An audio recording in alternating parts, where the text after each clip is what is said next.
পবিত্রকরের দেওয়াল লিখনে কাদা। শুধু তাই নয়, তৃণমূলের ব্যানার হোর্ডিং পতাকা ছেঁড়ার অভিযোগ। কাদের বিরুদ্ধে অভিযোগ, কি ঘটনা ঘটেছে, আরো ডিটেল জানবো।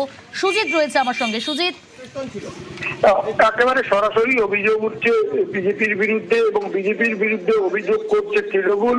এবং নন্দীগ্রামে তৃণমূল প্রার্থী যিনি হয়েছেন পবিত্রকরের দেওয়াল লিখন লেপে দেওয়া হয়েছে।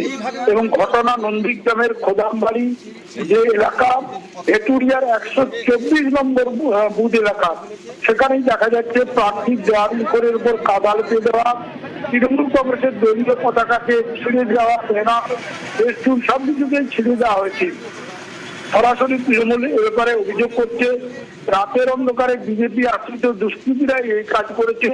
অভিযোগ অস্বীকার করে বিজেপি জানাচ্ছে যে তৃণমূলের গোষ্ঠী কোন্দল, তার কারণে এটা হয়েছে। সব মিলিয়ে নন্দীগ্রামে এই ঘটনা নিয়ে চাপা বিজেপি তৃণমূল রাজনৈতিক চর্চা যেমন শুরু হয়েছে, পুলিশের তদন্তও শুরু হয়েছে। কারণ পুলিশের কাছে ইতিমধ্যেই অভিযোগ জানিয়েছে তৃণমূল নেতৃত্ব এবং তারা বলছেন যে এই যে তৃণমূলের যে প্রচারে ভয় পাচ্ছে বিজেপি, এবং সে কারণেই তারা কিন্তু রাতের অন্ধকারে এভাবে দলের প্রার্থী পবিত্রকরের দেওয়াল লিখনের উপর কাদা লেপে একেবারে ব্যানার ফেস্টুন ছিঁড়ে দিয়েছে। এবং নন্দীগ্রাম 2 নম্বর ব্লক এলাকার ঘটনা, এবং এই ঘটনা ঘিরে রীতিমতো ভোটের আবহে যে চাপার উত্তর সেটা কিন্তু শুরু হয়েছে, যেহেতু ঘটনাস্থল নন্দীগ্রাম।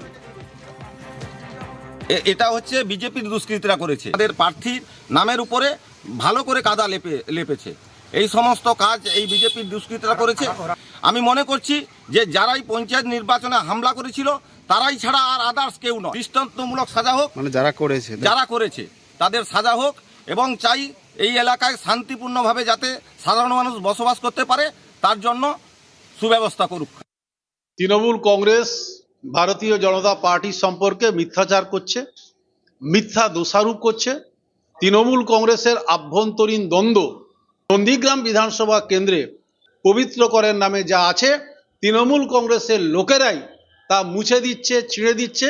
এটা তৃণমূল কংগ্রেসের আভ্যন্তরীণ দ্বন্দ্ব এবং তৃণমূল কংগ্রেসের এটা প্রতিবাদ।